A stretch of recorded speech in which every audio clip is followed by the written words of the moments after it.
Dengan lembut Yesus memanggil kita. Dengan sabar Dia menunggu kita. Malah dengan penuh ucapan syukur kita sambut, kita responi panggilannya. Kami ajak jemaat untuk kami. Yesus memanggil.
firman Tuhan yang mendasari ibadah kita pada hari ini terambil dari Amsal 9 ayat yang ke-10.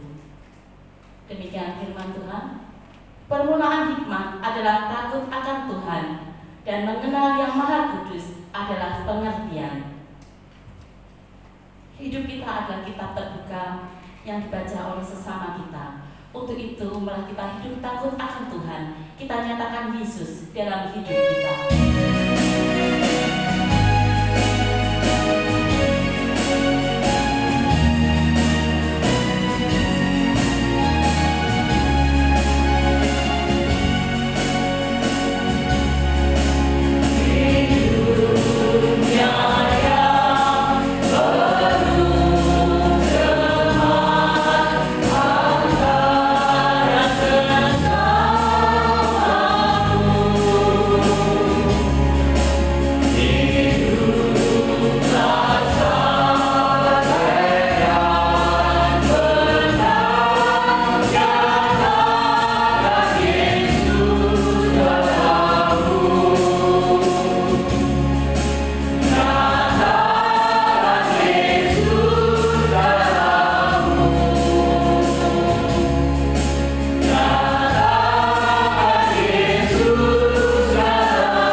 Kembali kami datang menghadap hadirat-Mu yang kudus Tuhan, mengucapkan puji syukur dan terima kasih atas pimpinan dan pemeliharaan yang Tuhan sudah berikan di dalam hidup kami. Terima kasih Tuhan untuk kasih-Mu yang begitu besar kami rasakan. Engkau begitu baik pada kami, Engkau begitu mengasihi kami. Namun Tuhan, kami sering mengabaikan semua yang telah Engkau perbuat di dalam hidup kami. Ampuni kami Tuhan, jika perkataan kami, perbuatan kami tak jarang telah mendukakan dan mengecewakan hati Tuhan. Kami sadar Tuhan, di dalam kelemahan kami, banyak dosa dan kesalahan yang telah kami perbuat. Untuk itu, ampunilah kami Tuhan, dan bentuklah kami agar hidup kami semakin berkenan di hadapan Tuhan, semakin memuliakan Tuhan. Terima kasih Tuhan. Inilah doa pengakuan dosa kami yang kami pinta di dalam nama Putra-Mu yang tunggal, Tuhan kami Yesus Kristus. Amin. Jemaat, silakan berdiri.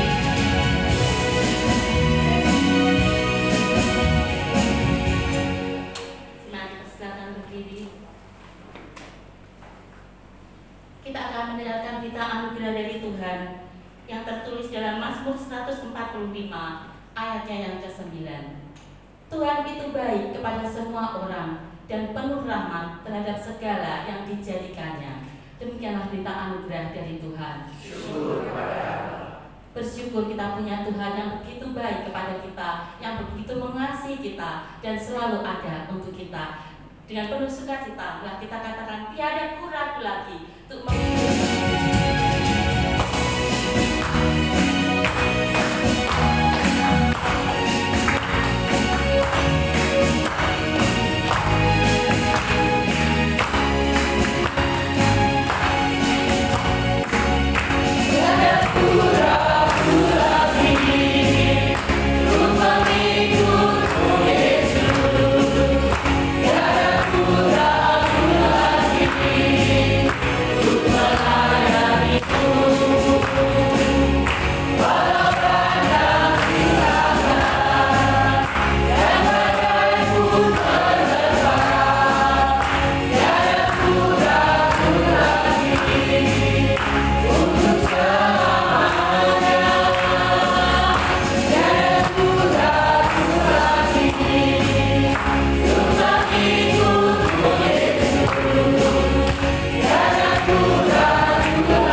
kita akan mempersiapkan hati kita untuk diisi kebenaran firman Tuhan.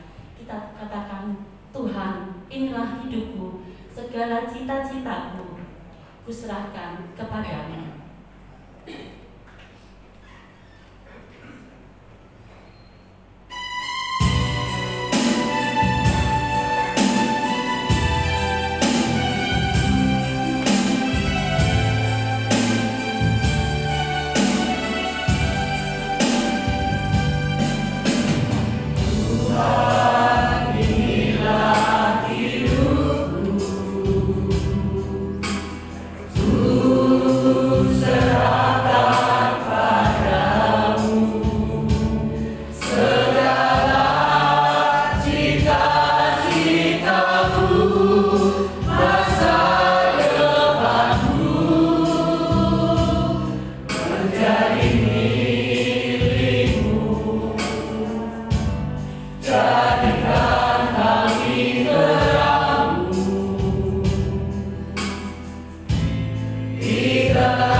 Dan ini doa kerinduan setiap kami hari ini kepadamu ya Tuhan. Sebentar kami akan membaca, merenungkan firman-Mu.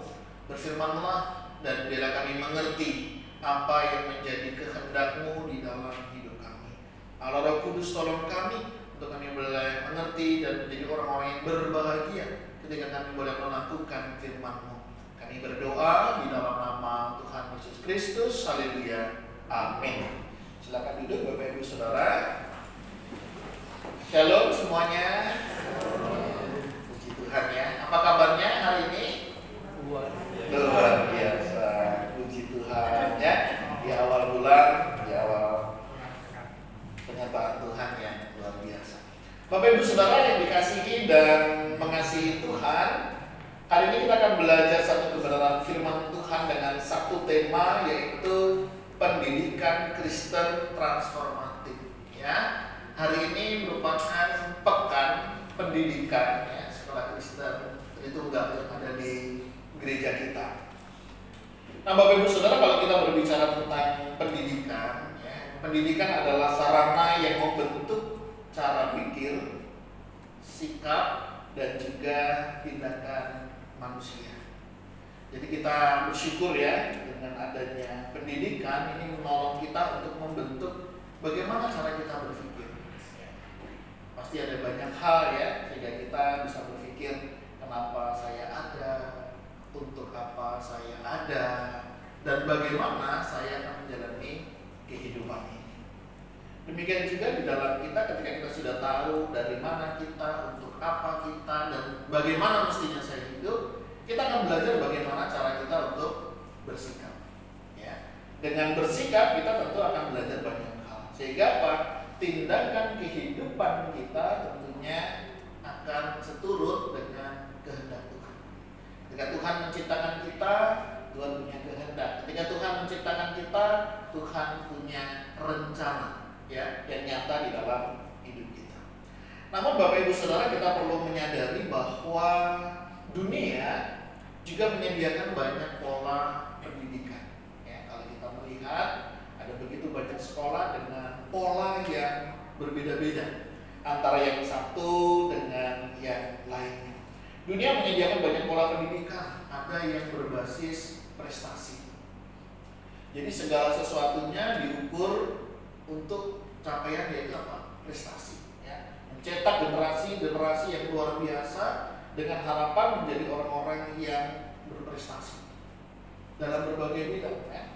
Apakah itu bidang olahraga, sains, dan lain sebagainya. Jadi polanya mengarahnya ke prestasi. Ada juga yang berpola popularitas, bagaimana menjadi orang-orang yang populer dan lain sebagainya, menjadi orang-orang yang terkenal dan dikenal begitu. Mereka dicetak di sana. Ya, ada banyak sekolah-sekolah baik yang formal, informal, dan lain sebagainya. Dan itu ada. Termasuk ada beberapa pola pendidikan yang berbasis pada kepentingan ekonomi. Jadi Bapak Ibu Saudara, kalau kita melihat pola pendidikan dunia itu macam-macam. Jadi itu akan mempengaruhi bagaimana nanti hasil keluarnya. Ya. Jadi setiap orang bisa beda-beda keluarnya begitu ya.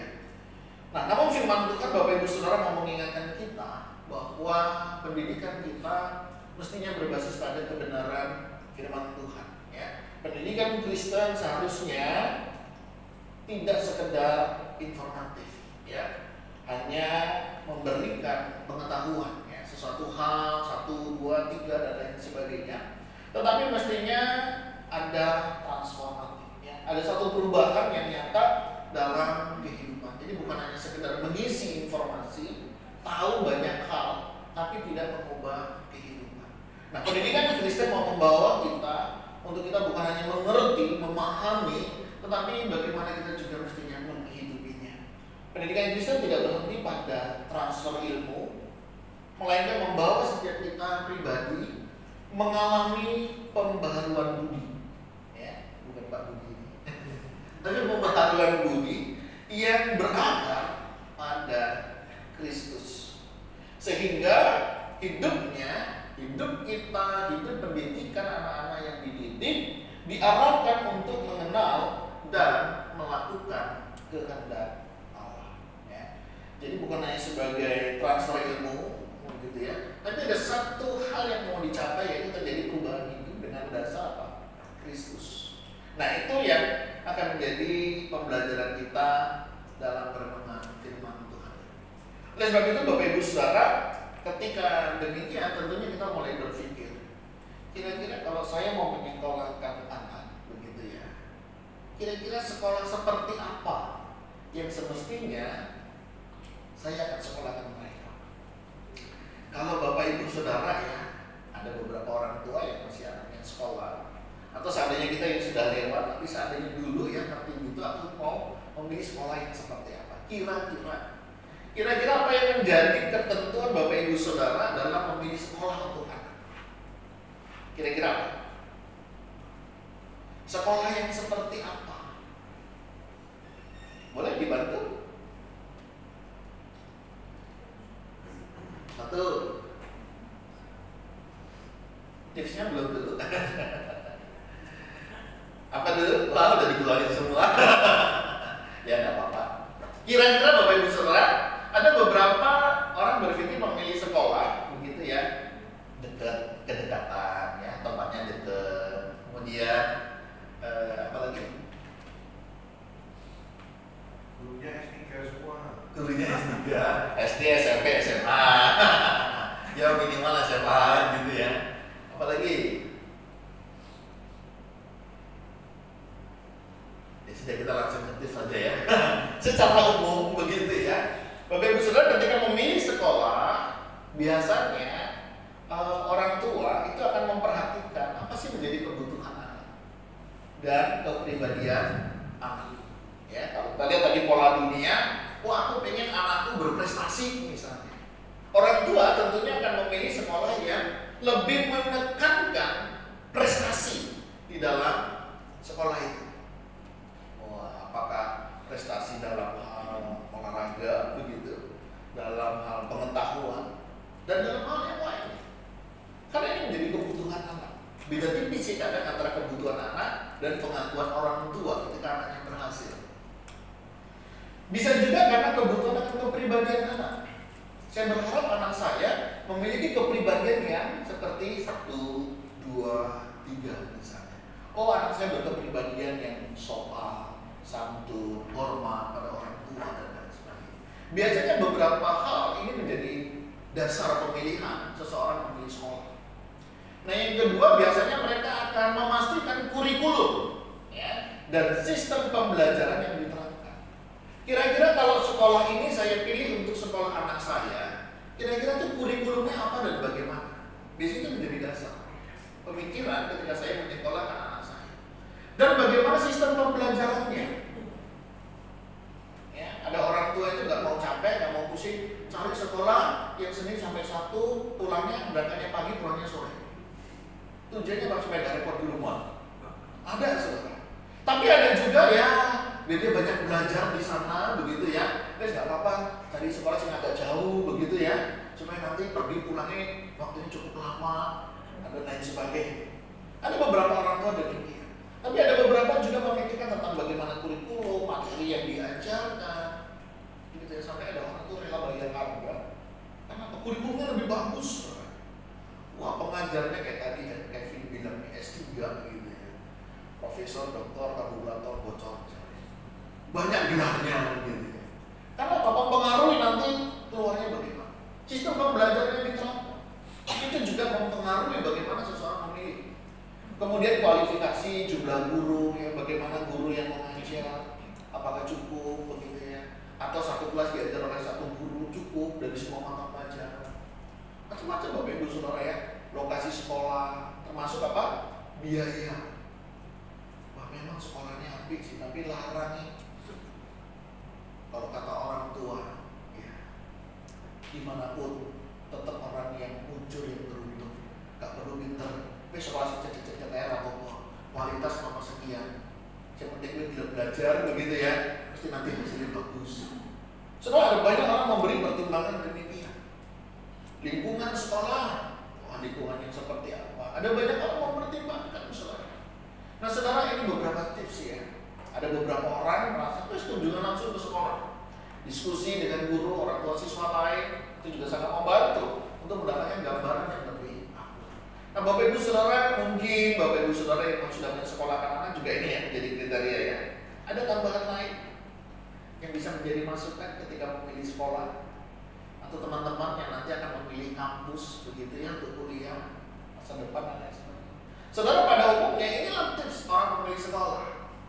Nah, namun saudara, bagaimana ketika kita sebagai orang Kristen memikirkan untuk sekolah anak-anak kita?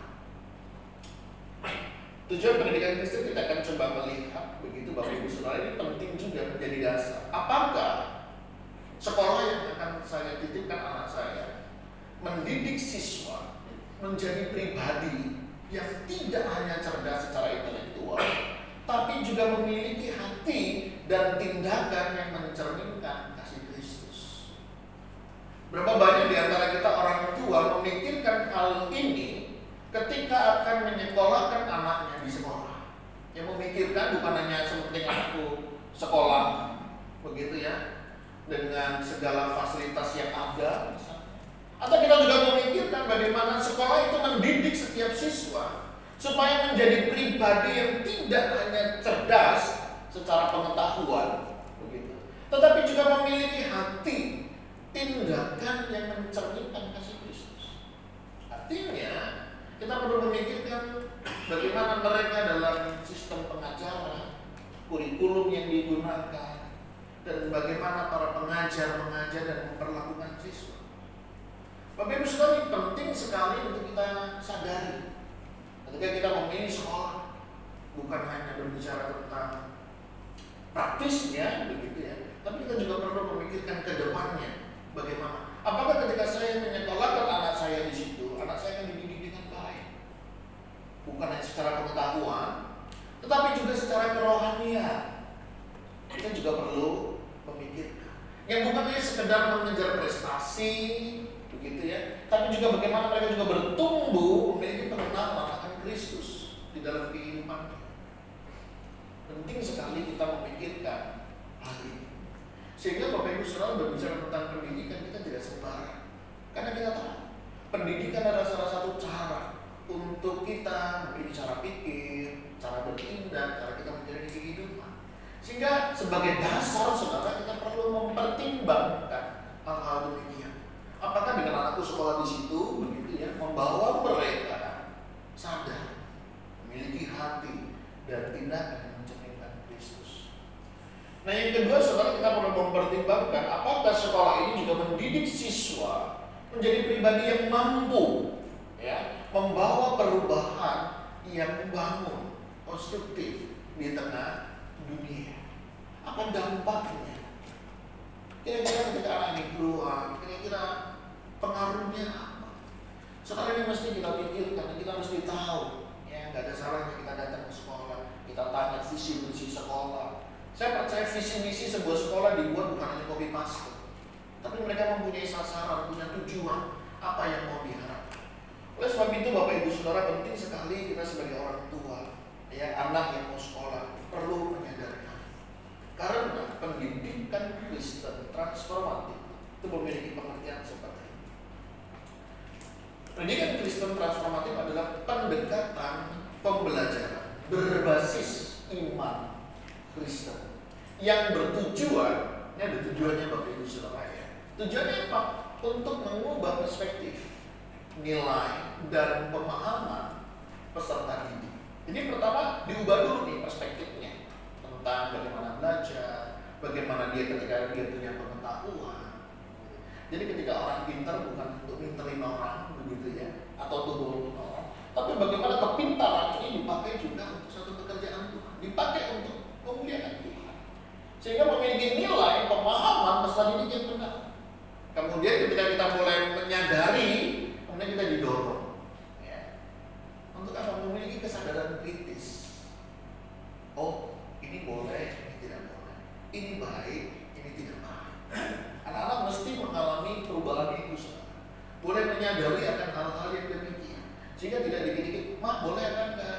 Pak, boleh apa enggak?" Jadi mereka boleh dengan sadar, menyadari. Sehingga apa? Hal ini akan membentuk karakter yang berkeadilan dan tentunya meditasi, melalui refleksi iman yang mendalam. Ya, jadi bukan hanya tahu begitu ya, transfer ilmu, tapi terjadi persatu berubah. Ada nilai-nilai kasih yang dapat direfleksikan di dalam kehidupan yang nyata, ya, dalam berdialog, serta keterlibatan aktif dalam kehidupan bermasyarakat. Jadi artinya apa? Ada dampak, ada sesuatu yang orang lain bisa lihat. Oh iya benar ya, dia sekolah dengan iman Kristen, terjadi perubahan dalam kehidupan. Sehingga saudara, kita akan belajar dari suatu kebenaran firman Tuhan, ya, yang terdapat di dalam kitab Roma 12 ayatnya yang kedua. Dikatakan, janganlah kamu menjadi serupa dengan dunia ini, tetapi berubahlah oleh pembaharuan budimu, sehingga kamu dapat membedakan manakah kehendak Allah, apa yang baik, apa yang berkenan kepada Allah, dan yang sempurna. Nah, Bapak Ibu Saudara, kalau kita melihat di dalam kitab Roma khususnya, bagian pertama, ayat pasal pertama sampai pasal 11 itu bagaimana manusia hidup di dalam kekacauan, hidup di dalam dosa dan lain sebagainya. Kemudian kehidupan mereka itu diubahkan oleh karena kasih dan anugerah Allah. Sehingga kalau kita melihat pada ayat yang pertama, bagaimana kita diajar untuk mempersembahkan hidup kita sebagai persembahan yang hidup. Nah, kemudian nasihatnya apa? Janganlah kamu menjadi serupa dengan dunia. Dan ini akan menjadi poin dalam pembelajaran firman Tuhan. Nah, bagaimana firman Tuhan akan menolong kita untuk kita mulai menyadari betapa pentingnya pendidikan Kristen yang transformatif. Ini menjadi dasar Bapak Ibu Saudara.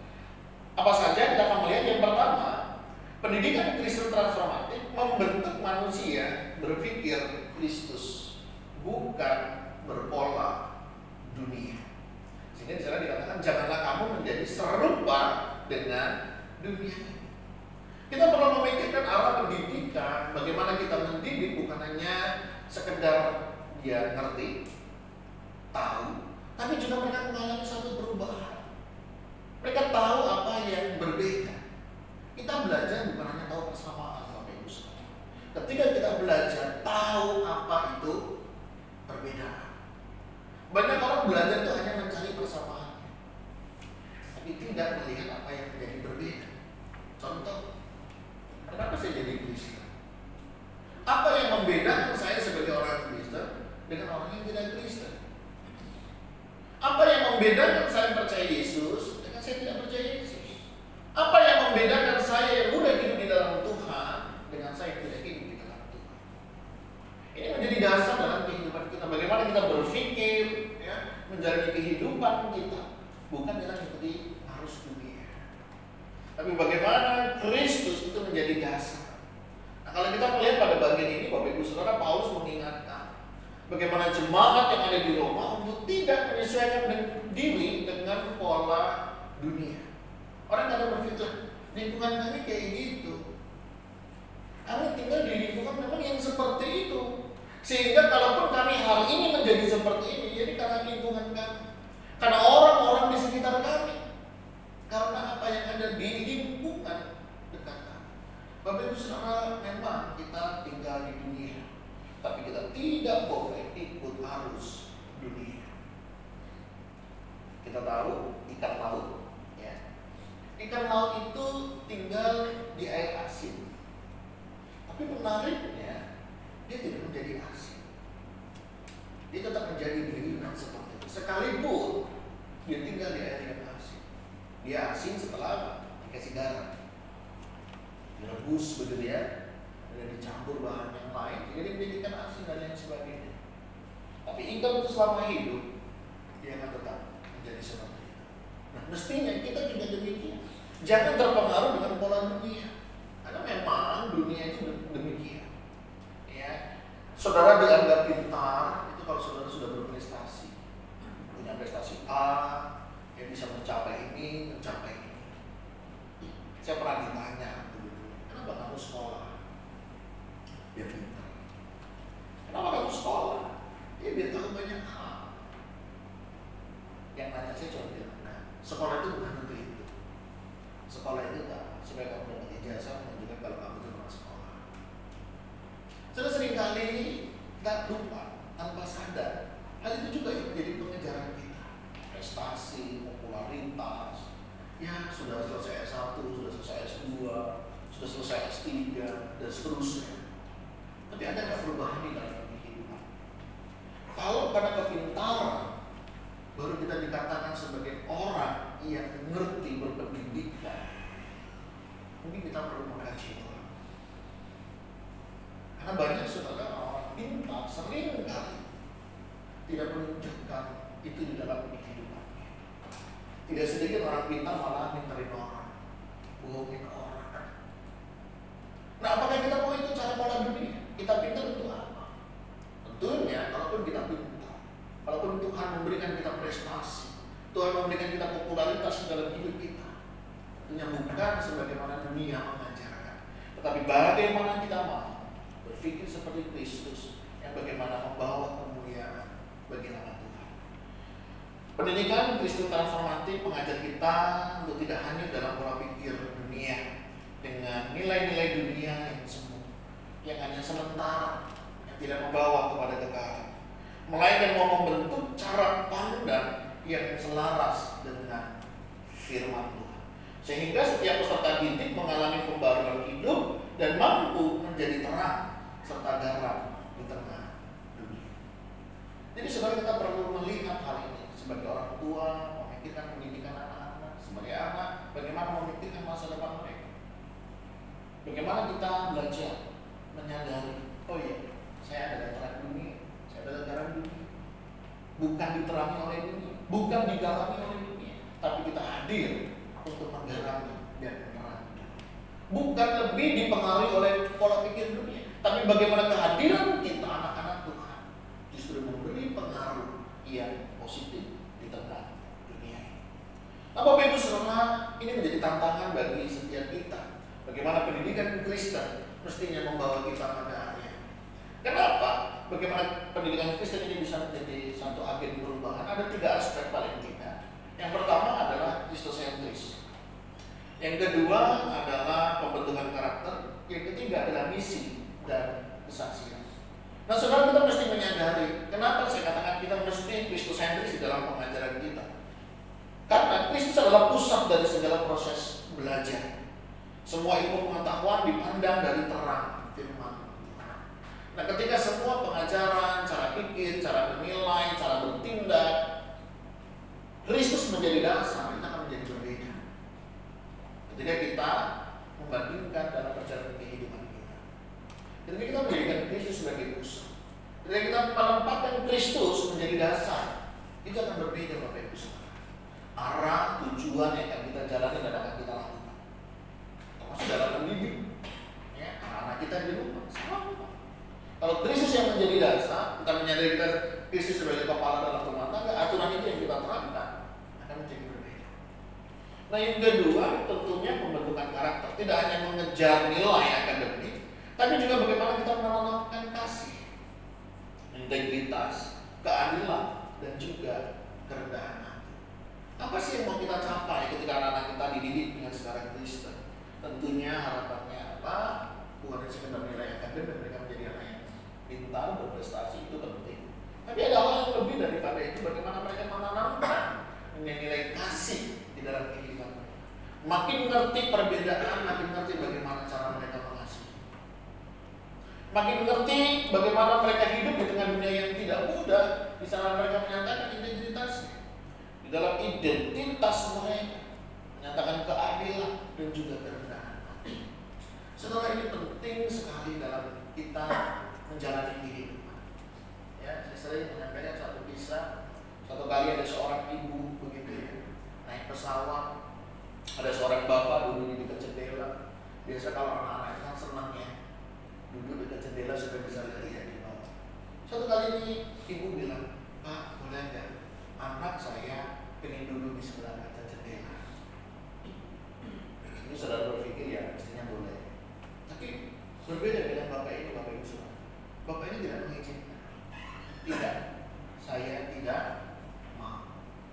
Kemudian cukup emosi dan mau marah. Kemudian bapak ini bilang, ajarkan anakmu untuk tidak selalu dituruti kemauannya. Bapak Ibu Saudara, seandainya itu adalah Bapak Ibu Saudara, kira-kira apa responnya? jendela cekor ribut. Gitu aja, kalau nggak mau ya sudahlah, nggak usah ngomong kayak gitu. Soalnya kadang kita berpikir demikian tanpa kita sadari, ya benar juga sebenarnya, bahwa tidak semua keinginan, harapan anak kita mesti turuti pada saat itu juga. Yang sering kali tidak membentuk karakter anak itu menjadi lebih baik, tapi akan menjadi karakter anak yang lebih egois.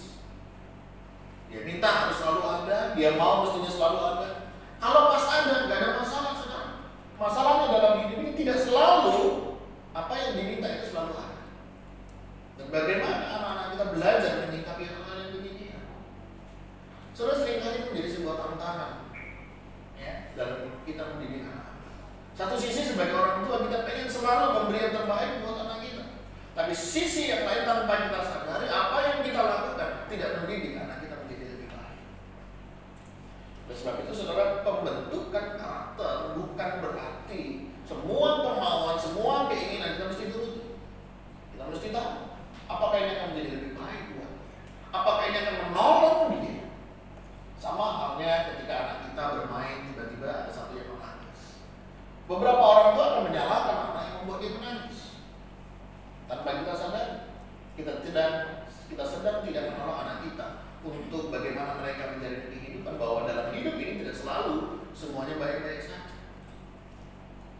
Kita tidak memberikan solusi bagaimana mereka menghadapi ketika mereka diperlakukan demikian. Seringkali orang tuanya lebih ribut dengan orang tua satu dengan yang lain.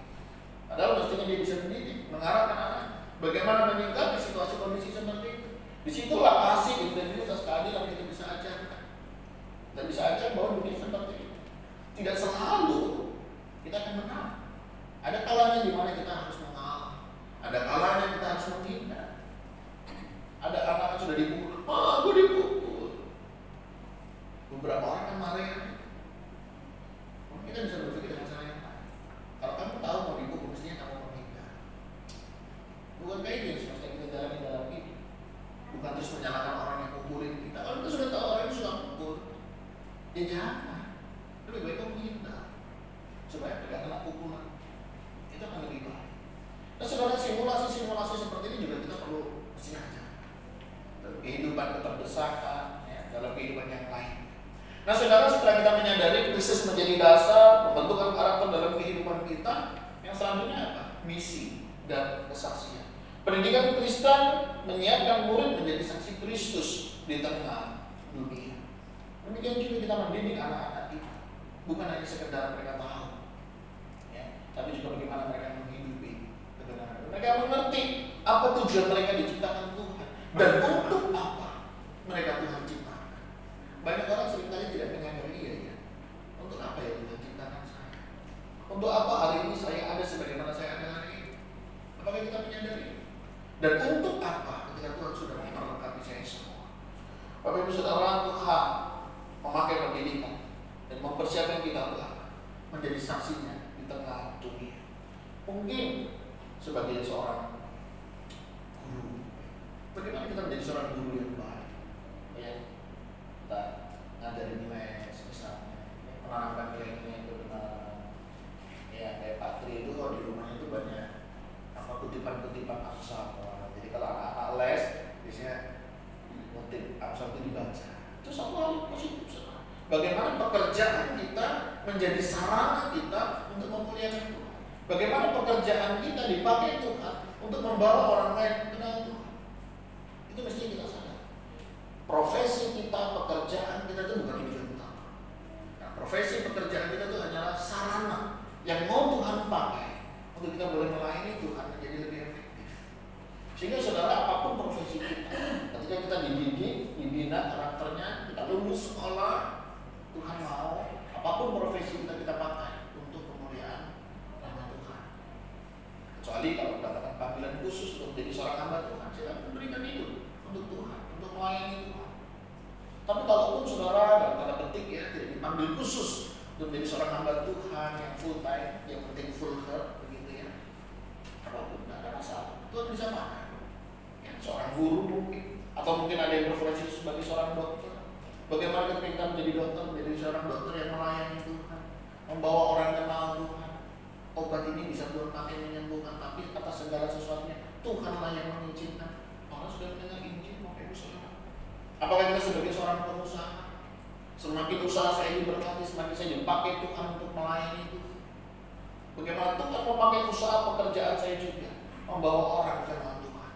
Sebagai seorang pemimpin, bagaimana pemimpin kepemimpinannya memberi pengaruh, memberi dampak dalam pengambilan keputusan, dalam pengambilan kebijakan, sehingga orang boleh melihat, oh iya, Tuhan yang memimpin kehidupan.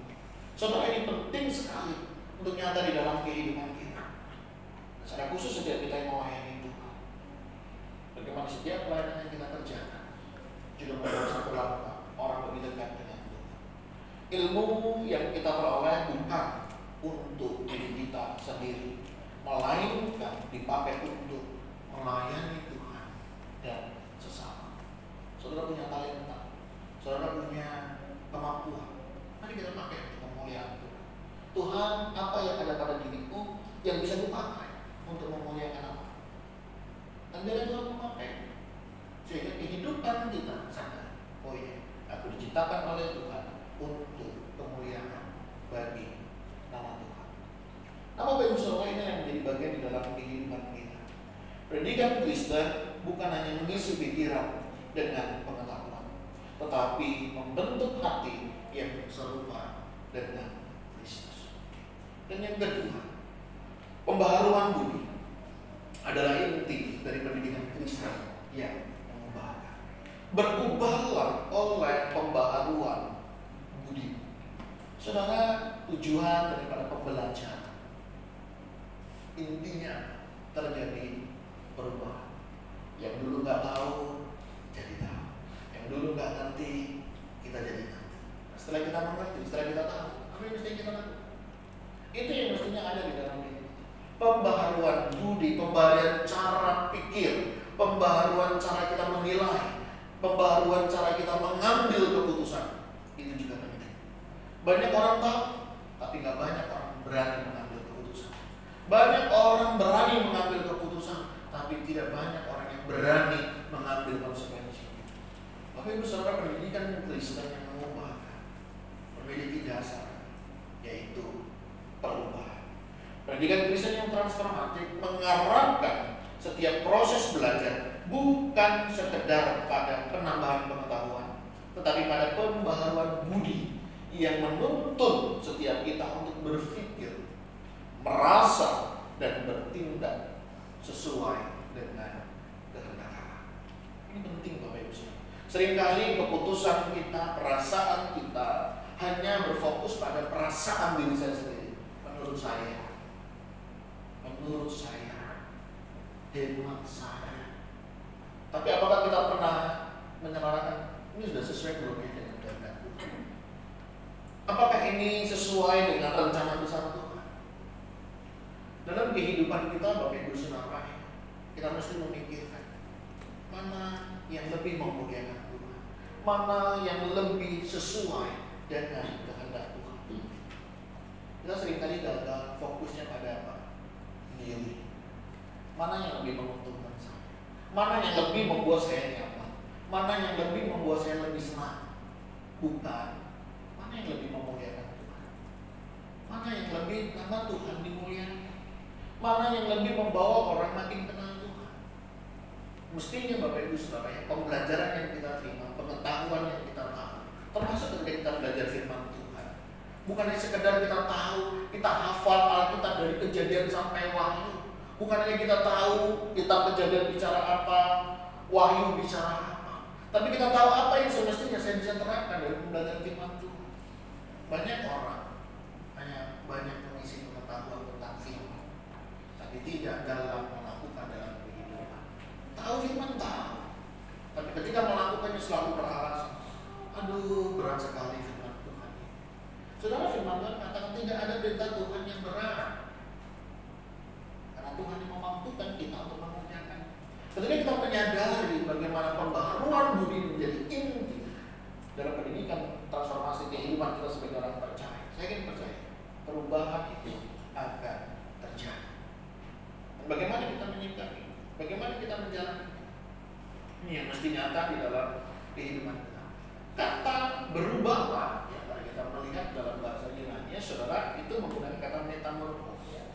perubahan yang menunjuk pada perubahan total, bukan sekedar luarnya, ya, melainkan juga dari dalam.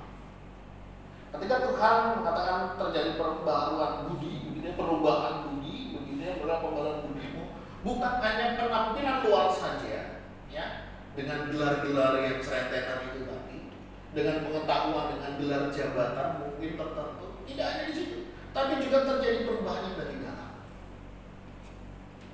Ini penting Bapak Ibu Saudara. Perubahan yang Tuhan maksud bukan hanya pengetahuan, kita tambah tahu, makin ngerti Alkitab, tapi nggak makin cinta Tuhan, itu bahaya. Makin kenal Tuhan, makin cinta Tuhan, makin mengerti dan melakukan apa yang menjadi kehendak Tuhan. Perubahan inilah yang sebenarnya Tuhan mau. Bukan hanya sekedar makin tahu ya, dari SD, naik SMP, naik SMA, kuliah S1, kuliah S2 dan seterusnya. Tidak berhenti di sana, tapi bagaimana pengetahuan kita, pemahaman kita makin meningkat, saudara. Makin kita mengerti bagaimana semestinya saya memperlakukan orang lain. Makin mengerti bagaimana saya mestinya bersikap dalam setiap keputusan. Makin mengerti saya bagaimana saya meresponi setiap perintah Tuhan. Mestinya itu yang terjadi. Oleh sebab itu Bapak Ibu Saudara, pendidikan Kristen transformatif menekankan pembaharuan akal budi. Cara pikir yang diubahkan oleh firman Tuhan, bukan cara pikir dunia, tapi bagaimana firman Tuhan berkata. Kalau kondisi seperti ini, bagaimana firman Tuhan menyikapinya? Kalau mengalami begini, bagaimana mestinya kita sebagai orang yang percaya?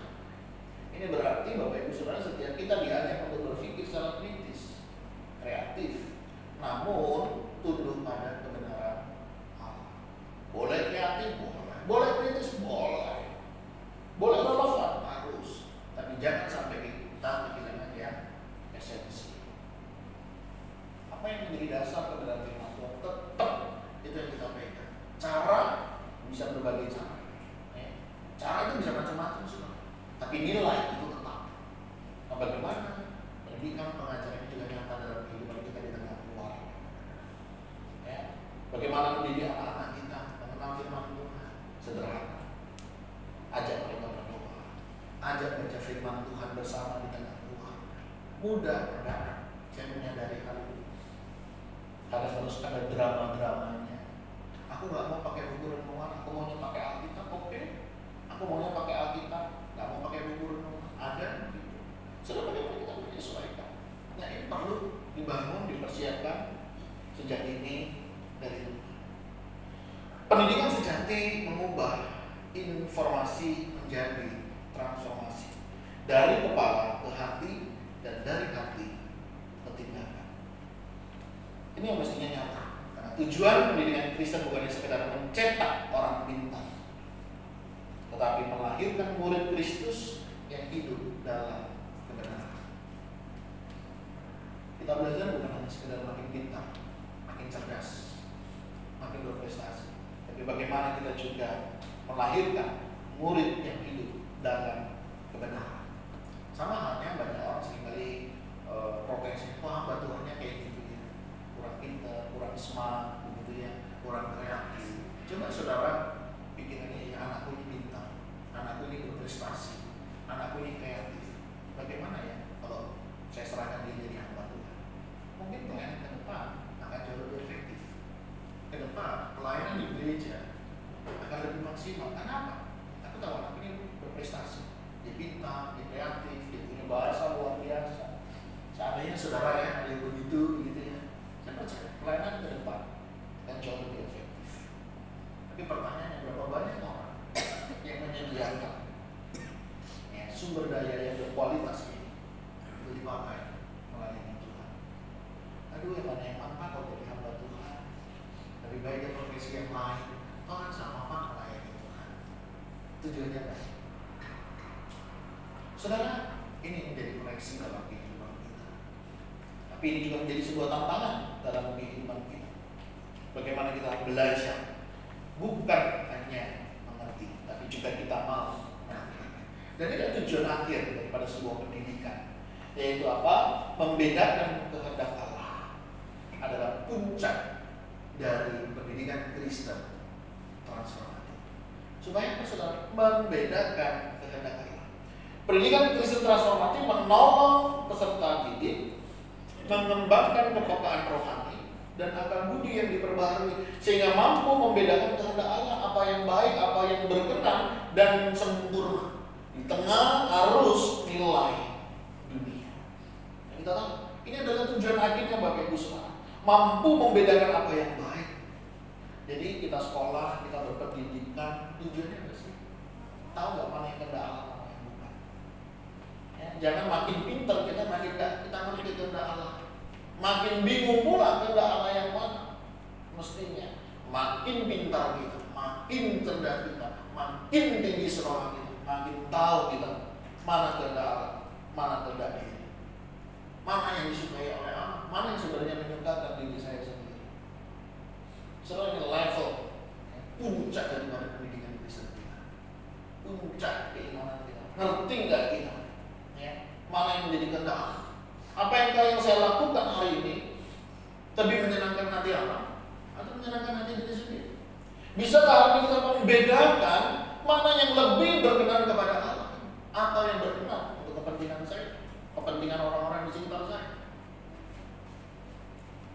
Banyak orang pintar, ya hanya untuk golongan tertentu, untuk kelompok-kelompok tertentu, tapi tidak untuk pekerjaan.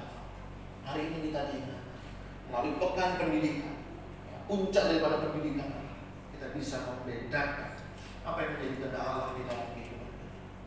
Ketika saya mengerjakan sesuatu, ketika saya melakukan sesuatu, ketika saya melayani Tuhan sekalipun, saya tahu apakah ini sesuatu yang memuliakan Allah atau hanya sekedar memuliakan diri saya sendiri. Keputusan yang saya ambil, apakah keputusan ini juga memuliakan Allah atau hanya kepentingan saya pribadi?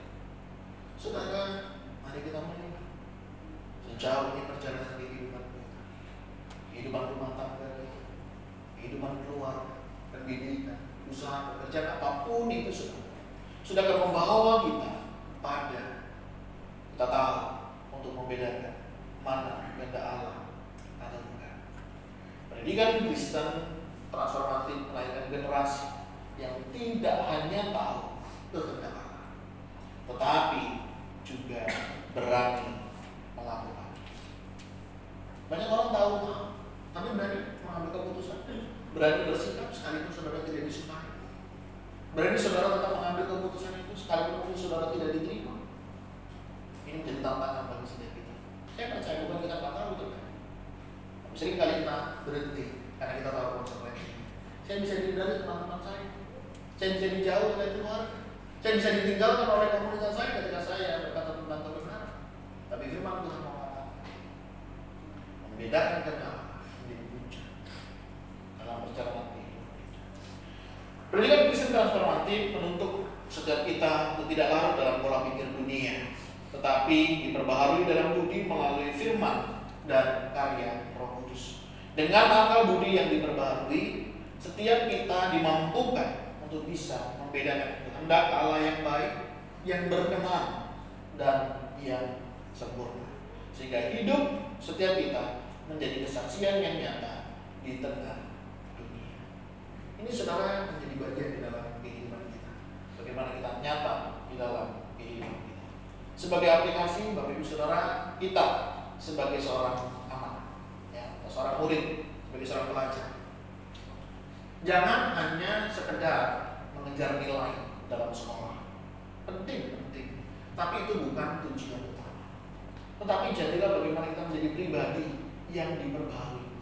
Melalui sekolah saya bisa banyak belajar, saya dibentuk di sana. Nah, dalam persekutuan, dalam ibadah, bukan hanya sekedar datang, hadir, tapi kita benar-benar mengalami suatu pembaharuan di mana kehidupan kita mencerminkan kehendak Allah.